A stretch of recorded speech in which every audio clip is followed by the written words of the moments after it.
All right, let's get right into it because we're about to completely mess with how you see, well, everything. What if I told you that your reality, what you're seeing, hearing, and feeling right this second, is basically a controlled hallucination? Yeah, let that sink in for a second. You're not just some passive observer taking in the world. You're actively creating it, moment by moment. And look, this isn't just some sci-fi concept or a late-night philosophical debate. This is one of the biggest, most important theories in neuroscience right now. So that's the big question, right? If what we see isn't actually reality, then what is it? What are we seeing? Well, to get to that answer, we first have to tear down the old common sense idea of how perception works in the first place. You know, we all have this built-in intuitive sense of how we experience the world. But it turns out that intuition is just completely, fundamentally wrong. So here's the model most of us have in our heads. We think of our eyes and ears as like windows, right? Information from the outside world just flows in, travels up to the brain, and the brain sorts it all out. It's a simple one-way street. Stuff comes in from the outside, it's neat, it's tidy, and it's totally wrong. Okay, so if that's wrong, what's right? Let's get to the new model, the one that flips everything we thought we knew completely on its head. The big idea is this. Your brain doesn't just sit around waiting for information to arrive. It's actively, constantly trying to guess what's going to happen next. And this is the core of it all, the theory of predictive processing. It says your brain is, at its heart, a prediction machine. It's nonstop, 24/7, making guesses about what's causing all the signals it's getting. It's like this relentless prophet, always guessing what's around the corner, from the feeling of the chair you're sitting in to the very next word that I'm gonna say. And believe it or not, this idea has been brewing for a long, long time. We're talking way back in the 1860s. A guy named Hermann von Helmholtz, a total genius, realized that perception couldn't just be a passive, one-way street. The information coming from our senses is messy, it's ambiguous.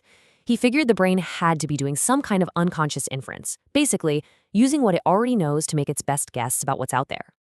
Okay, so the brain is a prediction machine, but how does that actually work? I mean, how does it build our whole reality out of guesses? Well, it's not just one big guess. It's a whole cascade of predictions, flowing up and down, a really smart hierarchical system. This is where it gets really cool. It's all about a two-way flow of traffic. So from the top, the higher, more abstract parts of your brain send predictions down. Think of it like your brain saying, based on everything I know, I expect to see a coffee cup on the table. Then you've got the raw data coming up from your senses. The brain compares the two. And here's the kicker. What gets sent back up isn't the whole picture. It's only the difference between the prediction and the reality. It's just the prediction error. So you've got this amazing division of labor, right? The predictions flowing down create your stable, expected world. But the prediction errors flowing up are the news, the surprises, the things that didn't quite match the guess. Your brain isn't wasting energy sending the whole movie of reality up the chain, every single frame. It's just sending the updates, the edits, the stuff that violated its expectations. And this is just incredibly efficient. I mean, think about it. If your brain's predictions are accurate, which they usually are, then the prediction error signal is almost zero. There's nothing new to report. It's an amazing energy-saving trick. Instead of dealing with this fire hose of raw sensory data, it's only paying attention to a tiny trickle of what's new and surprising. It's basically like video compression, but for reality itself. Okay, but here's a crucial detail.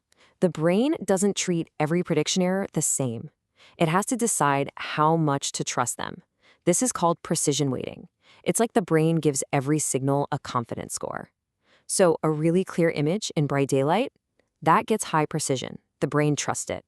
But a weird, muffled sound in the dark in a noisy room, that gets low precision. Your brain knows to be skeptical. It's a built-in reality check. And this idea completely changes how we should think about attention. We usually imagine attention as a spotlight, right? But in this model, attention is more like turning up the volume or the gain on a specific set of prediction errors. When you pay attention to my voice, you're telling your brain, the errors related to this sound, they are super important right now. Listen to them. You're making that information more powerful, letting it change your model of the world more forcefully. So this framework is incredible for explaining perception. But what if I told you it doesn't stop there? In a really elegant twist, it also explains why we do things. It explains action itself. This is just wow. Okay, so imagine there's a mismatch, a prediction error. Your brain predicted your hand was in one place, but your senses say it's somewhere else. The brain hates prediction errors, so what can it do? Well, it has two options. Option 1, change the prediction. Okay, I guess my hand isn't where I thought it was. That's perception. But option 2 is where it gets crazy. Instead of changing the prediction, the brain can change the world to make the prediction come true. It can move your hand to where it predicted it should be. That's action. Reaching for your coffee, is your brain literally fulfilling its own prophecy that your hand would be holding that cup? Okay, we've laid all the groundwork. We've talked about predictions, errors, precision, and even action. Now, let's bring it all home and get to the most profound, most mind-bending part of this whole theory. So here it is. What you experience as reality isn't a picture of the world. It is your brain's best guess. It's a top-down, generated story of what's out there. The actual data from your senses, the prediction errors, they don't create the story. They just edit it. They just keep it in check. They're the leash that keeps your brain's hallucination tied to the real world. So you might be thinking, okay, that's a cool story, but where's the proof? Well, the proof is in the glitches, the moments where the system breaks down in really interesting ways. I'm talking about visual illusions. They're like little windows into the brain's machinery because they're moments where your brain's predictions are so powerful they literally override what your eyes are telling you. Let's take a classic example, the Necker cube. It's just a bunch of lines on a flat screen, but your brain is desperate to see it as a 3D cube. The problem is, there are two equally good ways to see it. Is the front face on the bottom right, or is it on the top left? Your brain has two competing predictions, and it can't choose just one. And watch what happens as you look at it. It flips, right? One moment it looks one way, the next it looks the other. Now here is the most important part. The lines on the screen are not changing at all. What's changing is your perception. That is your brain's predictive model spontaneously jumping from one best guess to the other. Your subjective reality is literally flipping back and forth, while the outside world stays exactly the same. Okay, get ready for the last, biggest mind melt of all. We've said that perception is your brain's predictions, but held in check by sensory data. So, what happens if you take the sensory data away? What happens when you unplug the error correction? Well, you get imagination, you get daydreams, and at night, you get dreams. It's the very same system, just running offline. Think about it. When you fall asleep, the precision, the volume on all your external senses just plummets to near zero. Your eyes are closed. You're not really hearing anything. That error correction signal from the world is basically silenced.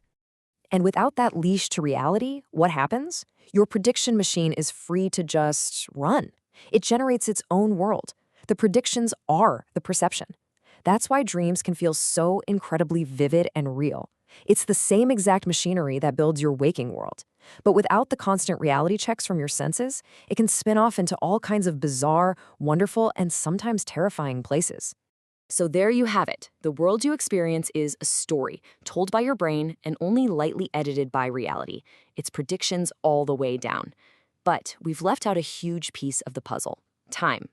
Your brain isn't just predicting the next instant, it's predicting the next second, the next minute, the next conversation, all at the same time.